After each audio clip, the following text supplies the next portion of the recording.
الحمدللہ ماہ رمضان میں نماز تراویح کے بعد درس قرآن کا سلسلہ جاری ہے۔ آج چھٹے پارے کا خلاصہ بیان ہوگا۔ اس پارے کے شروع میں اللہ تعالیٰ فرماتے ہیں لا يحب اللہ الجہر بالسوء من القول الا من ظلم وکان اللہ سمیعا علیما۔ جس کے اوپر ظلم ہو یعنی مظلوم، اس کو اپنے اوپر ہونے والے ظلم کو بیان کرنے کا پورا حق حاصل ہے تاکہ اس کے ساتھ عدل اور انصاف والا معاملہ ہو، اور یہ اپنے اوپر ہونے والے ظلم کو بیان کرنا یہ غیبت میں شمار نہیں ہوگا تاکہ اس کو حق مل سکے۔ اور اللہ تعالیٰ نے آگے یہ بھی فرمایا اگر یہ معاف کر دیتا ہے، صبر سے کام لیتا ہے تو اللہ تعالیٰ آخرت کے اندر اس کو بڑا اجر عطا فرمائیں گے۔ آگے یہود کے ایک جھوٹ کی تردید کی اللہ تعالیٰ نے۔ الیاذ باللہ یہود کا یہ کہنا ہے کہ انہوں نے حضرت عیسیٰ علیہ السلام کو قتل کر دیا، تو اللہ تعالیٰ نے اس کی تردید فرمائی وَقَوْلِهِمْ إِنَّا قَتَلْنَا الْمَسِيحَ عِيسَى ابْنَ مَرْيَمَ رَسُولَ اللَّهِ وَمَا قَتَلُوهُ وَمَا صَلَبُوهُ۔ یہود نے نہ تو حضرت عیسیٰ علیہ السلام کو قتل کیا ہے اور نہ ہی سولی پر چڑھایا ہے، بلکہ حضرت عیسیٰ علیہ السلام اللہ تعالیٰ کے ہاں آسمانوں پر محفوظ ہیں اور قرب قیامت ان کا دوبارہ نزول ہوگا، لیکن جب وہ دوبارہ آئیں گے تو وہ نبی کی حیثیت سے نہیں بلکہ ایک امتی کی حیثیت سے دنیا میں آئیں گے۔ آگے اللہ تعالیٰ نے عیسائیوں کے عقیدہ تثلیث کو بیان کیا ہے۔ وَلَا تَقُولُوا ثَلَاثَ۔ عقیدہ تثلیث کیا ہوتا ہے؟ عیسائیوں کے 3 فرقے تھے بڑے۔ ایک فرقے کا یہ کہنا تھا کہ حضرت عیسیٰ علیہ السلام ہی خدا ہیں، دوسرے فرقے کا یہ کہنا تھا کہ حضرت عیسیٰ علیہ السلام اللہ تعالیٰ کے بیٹے ہیں، اور تیسرے کا یہ کہنا تھا کہ 3 میں سے ایک ہیں، یعنی کہ خدا تعالیٰ، روح القدس اور حضرت عیسیٰ، یہ تینوں مل کر ایک مجموعہ ہے خدا کا، تو ان میں سے ایک حضرت عیسیٰ علیہ السلام بھی ہے۔ تو اللہ تعالیٰ نے ان کے تینوں جو عقائد تھے ان کی نفی فرمائی۔ وَلَا تَقُولُوا ثَلَاثَ انتہوا خَيْرًا لَكُمْ، کہ یہ ثلاثہ ثقیل کہنے سے باز آ جاؤ، اسی میں تمہارے لیے بہتری ہے۔ آگے فرمایا انما اللہ الہ واحد، کہ اللہ تعالیٰ ایک ہے، وہی وحدہ لا شریک ہے، سبحانہ ان یکون لہ ولد، وہ پاک ہے، اس کی کوئی اولاد نہیں ہے۔ اور یہ اللہ تعالیٰ نے ان کی دونوں جو چیزیں تھیں اس کی اللہ تعالیٰ نے یہاں پر تردید فرمائی۔ اس کے بعد اللہ تبارک و تعالیٰ نے میراث کا ایک مسئلہ بیان کیا کلالہ کے حوالے سے۔ یستفتونک قل اللہ یفتیکم فی الکلالہ۔ کلالہ کیا؟ کلالہ اس کو کہا جاتا ہے جس کے نہ والدین ہوں اور نہ ہی اولاد ہو۔ اب اس کی میراث کا کیا حکم ہے؟ اس کی میراث کا حکم یہ ہے کہ سب سے پہلے جو طریقہ ہے یعنی کہ دیکھا جائے گا قرض ہے یا نہیں ہے، قرض، اس کے بعد جو جائز وصیت ہوتی ہے اس کو دینے کے بعد اگر ایک بہن ہے تو نصف مال اس کو ملے گا، اور اگر اس کے ساتھ ایک بہن کے ساتھ اور بہنیں بھی ہیں تو پھر تہائی مال ملے گا، اور اگر لڑکا ہے تو پھر اس صورت میں یعنی کہ بہن بھائیوں ہی کو ساری وراثت ملے گی، لیکن اتنا فرق ہے کہ لڑکے کو 2 گنا اور لڑکی کو یعنی کہ مذکر کو 2 گنا اور مؤنث کو 1 گنا ملے گا، کیونکہ اولاد اور والدین تو ہے ہی نہیں۔ اس کے بعد سورہ مائدہ ہے۔ سورہ مائدہ یہ قرآن کی 5ویں سورت ہے، اور اس کے اندر اللہ تعالیٰ نے حلال اور حرام کے مسائل کو بیان فرمایا ہے۔ اس کا نام اس لیے پڑا کہ اس کی آیت نمبر 114 کے اندر حضرت عیسیٰ علیہ السلام نے ایک دعا مانگی تھی اللہ تعالیٰ سے کہ آسمان سے دسترخوان عطا فرما، ربنا انزل علینا مائدۃ من السماء تکون لنا عیدا لاولنا وآخرنا وآیۃ منک وارزقنا وانت خیر الرازقین، 114 نمبر آیت ہے، اس کی وجہ سے اس کا نام سورہ مائدہ ہے۔ اس کے اندر ٹوٹل 120 آیات ہیں اور 16 رکوع ہیں۔ اس کے شروع میں اللہ تعالیٰ فرماتے ہیں یا ایھا الذین آمنوا اوفوا بالعقود، کہ ایمان والو اپنے عقود، جو عقد کی جمع اس کو پورا کرو۔ معاہدات، اس کے اندر 2 معنی ہیں، ایک تو اللہ تعالیٰ سے جو ہم نے ایمان اور اطاعت کے وعدے کیے ہیں اس کو پورا کرو، دوسرا جو ہمارے آپس کے معاہدات ہوتے ہیں، آپس کے معاملات، اس کے اندر جو عقود ہوتے ہیں ان کو بھی پورا کرنا چاہیے۔ اس کے بعد اللہ تعالیٰ نے کچھ چیزوں کو حرام کیا ہے، 9 چیزیں ہیں، ان کی حرمت کو یہاں بیان فرمایا ہے، لیکن صرف یہ 9 ہی نہیں، اس کے علاوہ اور بھی چیزیں ہیں لیکن یہاں پر ان کو بیان نہیں فرمایا۔ حرمت علیکم المیتہ، پہلی چیز مردار، اس کو حرام قرار دیا۔ والدم، خون، یعنی کہ کسی جانور کو ذبح کرتے وقت جو خون بہتا ہے وہ بھی حرام ہے۔ ولحم الخنزیر، خنزیر کا گوشت بھی حرام ہے۔ وما اہل لغیر اللہ بھی، اللہ تعالیٰ کے علاوہ کسی اور کے نام سے جانور کو ذبح کرنا یہ بھی حرام ہے۔ والمنخنقۃ، گلا گھونٹ کے کوئی جانور مر جائے، والموقوذۃ، سخت ضرب لگنے کی وجہ سے، والمتردیۃ، کسی اونچی جگہ سے لڑک کر کوئی جانور گر جاتا ہے پھر مر جائے، والنطیحۃ، یا اچانک جو تصادم یا ٹکر وغیرہ سے کوئی جانور مر جاتا ہے، وما اکل السبع، یا کوئی درندہ یعنی چیر پھاڑ والا جانور مار دے۔ تو یہ 9 چیزیں حرام ہیں، الا ما ذکیتم، ہاں اگر ان تمام صورتوں میں گر جاتا ہے، ٹکر لگ جاتی ہے، گلا گھٹ جاتا ہے، ان صورتوں میں اگر جانور کی سانس نکلنے سے پہلے اس کو ذبح کر لیا گیا تو پھر وہ حلال ہوگا، ورنہ وہ حرام شمار ہوگا۔ آگے ذبیحے کے بارے میں ہے کہ اگر اہل کتاب سے مراد یہ ہے کہ جن کو اللہ تعالیٰ نے کوئی آسمانی کتاب یعنی توریت، زبور، انجیل یا صحیفہ حضرت موسیٰ علیہ السلام کے اوپر یا حضرت ابراہیم علیہ السلام کے اوپر نازل ہو، ان میں سے کسی ایک کو اگر کوئی مانتا ہے تو وہ اہل کتاب ہے۔ اہل کتاب اگر کسی جانور کو ذبح کر دیتے ہیں تو مسلمانوں کے لیے اس کو کھانا حلال ہے، اور ایسے ہی مسلمانوں کا ذبیحہ بھی ان کے لیے حلال ہے۔ تو یہاں فرمایا وطعامکم حل لکم، اور والمحصنات من المؤمنات والمحصنات من الذین اوتوا الکتاب من قبلکم، یہاں سے اسی چیز کے بارے میں بیان ہے۔ اس کے بعد اللہ تعالیٰ نے عدل و انصاف کے بارے میں فرمایا، یا ایھا الذین آمنوا کونوا قوامین للہ شہداء بالقسط، کہ ایمان والو جب کسی کے ساتھ کوئی معاملہ کرو، خواہ اپنے دوست ہوں یا دوست نہ ہوں، یعنی کفار جو بھی ہوں، سب کے ساتھ ہمیشہ عدل اور انصاف کے ساتھ پیش آنا چاہیے، اور یہ اسلام کی خوبی ہے۔ اس کے بعد اللہ تعالیٰ نے یہاں پر یہود اور نصارہ کے ایک مرتبہ پھر تذکرہ کیا، کیونکہ یہود اور نصارہ کہتے تھے کہ ہم اللہ تعالیٰ کے بیٹے ہیں، ہمیں عذاب نہیں ہوگا، ہم اللہ کے پیارے ہیں، تو اللہ نے فرمایا کہ وقالت الیہود والنصارى نحن ابناء اللہ واحباؤہ، کہ یہود و نصارہ کہتے ہیں ہم تو اللہ کے بیٹے ہیں، ان کے پیارے ہیں، تو فرمایا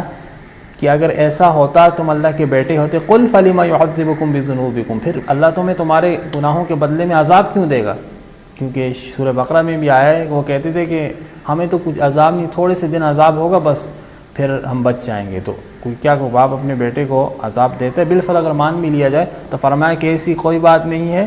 اللہ تعالیٰ جسے چاہیں معاف کر دیں، یغفر لمن یشاء ویعذب من یشاء، اور اللہ تعالیٰ جسے چاہیں عذاب دے دیں۔ وللہ ملک السماوات والارض وما بینہما والیہ المصیر، زمین و آسمان اور اس کے بیچ ہر چیز پر اللہ کی بادشاہت ہے، اور اللہ ہی کی طرف سب کو لوٹ کر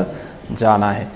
اس کے بعد اللہ تعالیٰ نے حضرت آدم علیہ السلام کی 2 بیٹوں کا واقعہ بیان فرمایا ہے، عابیل اور قابیل کا۔ وَاتْلُ عَلَيْهِمْ نَبَأَ ابْنَيْ آدَمَ بِالْحَقِّ إِذْ قَرَّبَا قُرْبَانًا فَتُقُبِّلَ مِنْ أَحَدِهِمَا وَلَمْ يُتَقَبَّلْ مِنَ الْآخَرِ قَالَ لَأَقْتُلَنَّكَ قَالَ إِنَّمَا يَتَقَبَّلُ اللَّهُ مِنَ الْمُتَّقِينَ۔ دراصل حضرت آدم علیہ السلام اور حضرت حوا کے ہاں جو حمل ٹھہرتا تھا اس میں سے ایک جڑواں اولاد ہوتی تھی، یعنی ایک لڑکا اور ایک لڑکی، اور یہ آپس میں حقیقی بھائی سمجھے جاتے، بہن بھائی سمجھے جاتے تھے، اور ان کا نکاح یوں ہوتا تھا کہ ایک جو جڑواں پیدا ہوتا تھا اس کی لڑکی کا نکاح دوسرے جڑوے والے لڑکے کے ساتھ کر دیا، اور جو دوسرا جڑواں پیدا ہوتا تھا اس کے لڑکے کا اس لڑکی کے ساتھ نکاح ہو جاتا تھا۔ اور قابیل اور اس کے ساتھ جو لڑکی پیدا ہوئی تھی اس کا نکاح عابیل کے ساتھ ہونا تھا، اور عابیل کے ساتھ جو لڑکی پیدا ہوئی تھی اس کا نکاح قابیل کے ساتھ ہونا تھا، لیکن چونکہ قابیل کے ساتھ جو پیدا ہوئی تھی وہ اس کو پسند تھی، زیادہ خوبصورت بھی تھی، تو قابیل نے یہ کہا کہ جس کی میرے ساتھ پیدائش ہوئی ہے میں اسی کے ساتھ نکاح کروں گا۔ تو حضرت آدم علیہ السلام نے ان کے درمیان اختلاف کو اس طرح ختم کرنے کی کوشش کی کہ کہا کہ تم دونوں اللہ تعالیٰ کے سامنے قربانی پیش کرو، جس کی قربانی قبول ہو گئی اس کا نکاح کر دیا جائے گا۔ اب اس وقت قربانی کی آج تو اللہ تعالیٰ نے ہم پہ فضل کیا آخری امت پر کہ ہم اپنی قربانی کا گوشت کھا لیتے ہیں۔ شروع میں ایسے نہیں ہوتا تھا، قربانی ایک جگہ پہ رکھتی جاتی تھی، اونچی جگہ پہ، اگر قبول ہوتی تھی تو اس کو ایک آگ کی طرح آتی تھی اور جلا لیتی تھی، اور جس کی قربانی قبول نہیں ہوتی تھی وہ گوشت ویسے کا ویسے بھی پڑا رہتا تھا، اور اس کی بڑی ذلت اٹھانی پڑتی تھی۔ تو عابیل کی قربانی قبول ہو گئی، قابیل کی نہیں ہوئی، تو قابیل نے اپنے بھائی عابیل کو قتل کر دیا۔ اور یاد رکھنے کے لیے کہ عابیل اور قابیل کے نام میں ہمیشہ خلط ہو جاتا ہے، جس نے قتل کیا اس کا نام ہے قابیل، یعنی کہ قاف موٹا، اس کے قتل کا لفظ اس کے نام کے بیچ میں بھی قاف آتا ہے، تو یہ یاد رکھنے کے لیے آسان رہے گا۔ تو اس نے قتل کر دیا، تو اس وقت سے لے کر آج تک جو قتل ہو رہے ہیں سب قتل کے جو گناہ ہے حضرت یہ قابیل کے کھاتے میں جا رہے ہیں، اور جو پہلا قتل بھی ہو وہ عورت کے نام پر ہوا۔ یہاں سے ایک چیز دیکھنی چاہیے کہ اگر انسان کوئی ایسا کام کرتا ہے جو صدقہ جاریہ ہے تو اس کا ثواب انسان کو مرنے کے بعد بھی ملتا ہے۔ تو ایسے گناہ سے بچنا چاہیے کہ انسان مر جائے اور اس کے بعد بھی اس کا گناہ پھیلتا رہے۔ خصوصاً آج کل سوشل میڈیا کا دور ہے، سوشل میڈیا کا زمانہ ہے، تو اس کے اوپر اس طرح کا مواد شیئر نہ کیا جائے جو خلاف شریعت ہے، کیونکہ یہ پھر آگے شیئر ہوتا رہتا ہے تو انسان مر جائے کچھ پتہ نہیں چلتا، تو یہ بھی ایک گناہ پھیلنے کا بہت بڑا ذریعہ ہے۔ خیر اس کے بعد اللہ تعالیٰ نے یہاں پر جو باغی ہوتے ہیں ان کی کچھ سزاؤں کو بیان فرمایا ہے۔ انما جزاء الذین یحاربون اللہ ورسولہ ویسعون فی الارض فسادا ان یقتلوا او یصلبوا او تقطع ایدیہم وارجلہم من خلاف او ینفوا من الارض۔ 4 سزائیں ہیں، یعنی کہ جو دارالحرب سے کوئی آدمی آ کر مسلمانوں کے ملک کے اندر کسی مسلمان کو یا ذمی کو، ذمی یعنی کہ جو باقاعدہ ایک مسلمانوں کے ملک کے اندر پناہ لے کر ویزا لے کر باقاعدہ رہ رہا ہے، اس کو قتل کر دے، اس کو 4 طرح کی سب سے یا تو قتل کر دیا جائے، یا سولی چڑھا دیا جائے، یا اس کی مخالف سمت میں ہاتھ پاؤں کاٹ دیے جائے، یا اس کو جلا وطن کر دیا جائے۔ اگر اس نے آ کر صرف قتل کر دیا تو اس صورت میں اس کے بدلے میں قتل کیا جائے گا۔ اگر قتل بھی کیا ہے اور مال بھی چھینا ہے تو اس صورت میں اس کو سولی چڑھا دیا جائے گا، اور اس کا طریقہ یہ تھا کہ نیزہ سولی پر لٹکا کر نیزے کے ذریعے سے پیٹ کو چاک کر دیا جائے۔ تیسری صورت ہے کہ اس نے قتل تو نہیں کیا لیکن خالی مال لوٹا ہے، تو اس صورت میں اس کے ہاتھ اور پاؤں کو کاٹ دیا جائے گا۔ ہاتھ پاؤں مخالف سمت میں، یعنی اگر دایاں پاؤں ہے تو پھر بایاں ہاتھ، یا بایاں ہاتھ ہے تو پھر دایاں پاؤں کاٹ دیا جائے گا۔ اور چوتھی صورت میں اگر اس نے قتل بھی نہیں کیا، مال بھی نہیں لوٹا، صرف اس نے ڈرایا دھمکایا، تو اس صورت کے اندر اس کو جلا وطن کر دیا جائے گا، اور پھر وہ بھلے کہتا رہے کہ مجھے کیوں نکالا، یا میں نکل گیا تو دوبارہ خطرناک ہو جاؤں گا، لیکن یہ شریعت کا حکم ہے۔ آگے اللہ تعالیٰ نے چور کی سزا کو بیان فرمایا، والسارق والسارقۃ فاقطعوا ایدیہما جزاء بما کسبا نکالا من اللہ واللہ عزیز حکیم، کہ چوری کرنے والا مرد اور چوری کرنے والی عورت دونوں کے ہاتھ کو کاٹا جائے گا۔ یہاں ایک اہم بات ہے کہ قرآن کے اندر جو مضامین بیان ہوتے ہیں اس میں مردوں کو خطاب کیا جاتا ہے، اور اس کے ضمن میں خواتین شامل ہوتی ہیں، لیکن چونکہ یہ مسئلہ یہاں حدود کا تھا، شریعت کے اندر جو حدود ہیں، حدود نافذ کی جاتی ہیں جیسے شراب کی، زنا کی، تو اس کے اندر اگر شبہ آ جائے، شک آ جائے تو یہ ساقط ہو جاتی ہیں۔ تو یہاں اگر خالی مرد کا بیان ہوتا تو شبہ آ سکتا تھا، اس لیے اللہ تعالیٰ نے الگ سے خواتین والا صیغہ بھی لے کر آئے، اور اس بات کو ہائی لائٹ کیا کہ خواتین اور مرد دونوں اس کے اندر شامل ہیں، اور ایک خاص مقدار ہوتی ہے، اگر اتنے مال چوری کیا تو عورت اور مرد دونوں کے ہاتھوں کو کاٹا جائے۔ اس کے بعد اللہ تعالیٰ نے یہود، نصارہ اور منافقین کا تذکرہ کیا ہے۔ یا ایھا الرسول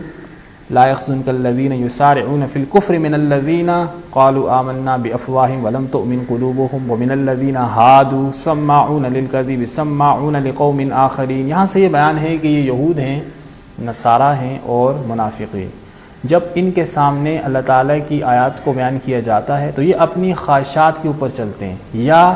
اپنی رائے کو مقدم رکھتے ہیں۔ تو اللہ تعالیٰ نے فرمایا کہ ان کے لیے بھی 2 طرح کی خوشخبریاں ہیں، یا تو ان کے لیے دنیا کے اندر لہم فی الدنیا خزی، رسوائی ہے، بدنامی ہے، اور آخرت میں ان کے لیے وَلَهُمْ فِي الْآخِرَةِ عَذَابٌ عَظِيمٌ، دردناک بڑا عذاب ہے۔ آگے اللہ تبارک و تعالیٰ نے یہود اور نصارہ کے ساتھ جو قلبی تعلق ہے اس سے ممانعت کی ہے، اور پیچھے بھی کئی بار یہ بیان ہو چکا ہے، یا ایھا الذین آمنوا لا تتخذوا اليہود والنصارى اولیاء، کہ یہود اور نصارہ یعنی جو نصرانی ہیں ان کے ساتھ قلبی تعلق نہ ہو، دلی لگاؤ جسے کہتے ہیں، یہ ان کے ساتھ نہیں ہونا چاہیے، جس کو موالات کہا جاتا ہے۔ ایک چیز ہوتی ہے مدارات، رکھ رکھاؤ، یہ جائز ہے، گنجائش ہے، اور ان کے ساتھ مال یعنی کاروبار وغیرہ کرنا اگر اسلام کا نقصان نہیں ہے تو اس کی بھی گنجائش ملتی ہے۔ اس کے بعد اللہ تعالیٰ نے ارتداد کے مسئلے کو بیان فرمایا، یا ایھا الذین آمنوا من یرتد منکم عن دینہ فسوف یأتی اللہ بقوم یحبهم ویحبونہ، کہ اے ایمان والو اگر تم میں سے کوئی دین سے پھر جائے، اگر تم میں سے کوئی دین سے پھر جائے، فسوف یأتی اللہ بقوم، کہ اللہ تعالیٰ ایک ایسی جماعت، ایک ایسی قوم لے آئیں گے کہ وہ اللہ سے محبت کریں گے اور اللہ ان سے محبت کریں گے۔ یہاں سے یہ پتہ چلتا ہے کہ اللہ تعالیٰ کسی کے محتاج نہیں ہے، اور اگر کوئی دین سے پھر جاتا ہے تو اللہ تعالیٰ ایک ایسی جماعت، تو ایک ضمن میں بات پتہ چلتی ہے۔ آج کل جو ہے تعصب ہے ہر جگہ، قومیت ہے، خاندان کے اعتبار سے بھی ہے، اس سے تھوڑا آگے چلے جائیں علاقائی سطح پر بھی ہے، صوبوں کی سطح پر بھی ہے، قوموں کی سطح پر بھی ہے، ملکوں کی سطح پر بھی ہے، اور مذاہب کے اعتبار سے بھی ہے، فرقوں کے اعتبار سے بھی ہے۔ حالانکہ شروع میں آبادی کم تھی تو صرف 4 طرح سے پہچانا جاتا تھا، مشرق، مغرب، شمال اور جنوب۔ پھر حق اور باطل آیا، اس سے اختصاص ہوا، پھر کالے گورے آئے، مسلمان آئے، تو کرتے کرتے یہ تعصب پھیلتا گیا۔ یہاں اللہ نے فرمایا کہ فسوف یأتی اللہ بقوم، اگر تم میں سے کوئی دین سے پھر جاتا ہے اللہ تعالیٰ ایسی قوم کو لے کر آئیں گے۔ اب یہاں قوم کا ہے، یعنی کہ ہر وقت اللہ کے چاہنے والی صرف ایک قوم ہوتی ہے۔ اگر کوئی مختلف قسم کی قبیلے اللہ کے چاہنے والے ہو تو الگ الگ ان کا بیان کیا جاتا ہے، یعنی کہ صرف شناخت کے لیے قبیلے ہیں، تعارف کے لیے، باقی اللہ کے چاہنے والے ہر وقت میں ایک ہی جماعت ہوتی ہے اور وہ مسلمان ہیں۔ اس کے بعد اللہ تعالیٰ نے آپ صلی اللہ علیہ وسلم کو تبلیغ کی تائید کی ہے، یا ایھا الرسول بلغ ما انزل الیک من ربک، کہ اے رسول صلی اللہ علیہ وسلم آپ تبلیغ کیجئے جو آپ کے اوپر نازل کیا جاتا ہے، اس کی تاکید ہے۔ اور اللہ تعالیٰ نے آپ صلی اللہ علیہ وسلم کو تسلی بھی دی ہے، واللہ یعصمک من الناس، کہ ہم آپ کے ساتھ ہیں، آپ کو بچائیں گے۔ اور آپ صلی اللہ علیہ وسلم نے اس مشن کو جاری رکھا، اور پورے 13 سال مکی زندگی اور 10 سال مدنی زندگی ہے، آپ صلی اللہ علیہ وسلم نے دین کی محنت کی اور ایسے لوگوں کی زندگیوں کو بدل دیا جاہلیت کے دور کے اندر کہ وہ آنے والی امت کی قیامت تک کے لیے ایک نمونہ اور مثال ہیں۔ اس کے بعد اللہ تعالیٰ نے آخر کے اندر ایک مضمون بیان کیا ہے، لَتَجِدَنَّ أَشَدَّ النَّاسِ عَدَاوَةً لِلَّذِينَ آمَنُوا الْيَهُودَ وَالَّذِينَ أَشْرَكُوا وَلَتَجِدَنَّ أَقْرَبَهُمْ مَوَدَّةً لِلَّذِينَ آمَنُوا الَّذِينَ قَالُوا إِنَّا نَصَارَى ذَلِكَ بِأَنَّ مِنْهُمْ قِسِّيسِينَ وَرُهْبَانًا وَأَنَّهُمْ لَا يَسْتَكْبِرُونَ، کہ 3 قومیں ہیں، ایک ہے یہود اور ایک ہے نصارہ اور ایک ہے مشرکین۔ مشرکین اور یہود مسلمانوں کے بارے میں زیادہ عداوت رکھتے ہیں، نفرت، کینہ ان کے دلوں میں زیادہ ہے بنسبت نصارین عیسائیوں کے۔ عیسائیوں کے دل مسلمانوں کے بارے میں تھوڑے نرم ہیں، اور یہ فرق کرنا چاہیے، لیکن پھر بھی پہلے پارے میں یہ آ چکا ہے کہ یہود اور نصارہ مسلمانوں سے کبھی بھی راضی نہیں ہوں گے۔ وَلَن تَرْضَىٰ عَنْكَ الْيَهُودَ وَلَا النَّصَارَىٰ حَتَّىٰ تَتَّبِعَ مِلَّتَهُمْ، یعنی کہ جب تک ان کی مکمل پیروی نہ ہو، یعنی جب تک آپ عیسائی اور یہودی نہیں بنیں گے وہ آپ سے خوش نہیں ہوں گے۔ یہ اس پارے کا خلاصہ تھا۔ اور ایک مضمون جو بہت اہم تھا ابھی میرے ذہن میں آیا ہے، سورہ مائدہ کے شروع میں اللہ تعالیٰ نے فرمایا کہ اليوم اکملت لکم دینکم اتممت علیکم نعمتی ورضیت لکم الاسلام دینا، کہ ہم نے آج دین کو مکمل کر لیا۔ تو دین کے مکمل ہونے سے کیا مراد ہے؟ یعنی کہ احکام کے اعتبار سے، کس کے اعتبار سے؟ احکام کے اعتبار سے اللہ تعالیٰ نے دین کو مکمل کر دیا۔ کچھ احکام قرآن پاک کے اندر اور کچھ جو احکام ہے وہ احادیث مبارکہ کے اندر آتے ہیں، اور اس کے علاوہ اللہ تعالیٰ نے قرآن و حدیث کے اندر اصول بیان کیے ہیں، ان اصول کے ذریعے سے آگے چل کر جو مسائل پیدا ہوتے رہے ان کو حل کیا جاتا رہا، اور یہ کام فقہائے کرام نے کیا ہے۔ تو اس دین کے مکمل ہونے سے مراد یہ ہے کہ اللہ تعالیٰ نے قرآن پاک کے احکام اور اصول مکمل کر دیے، جن کے ذریعے سے دین مکمل ہو گیا۔ اللہ تعالیٰ عمل کرنے کی توفیق عطا فرمائے۔ وآخر الدعوات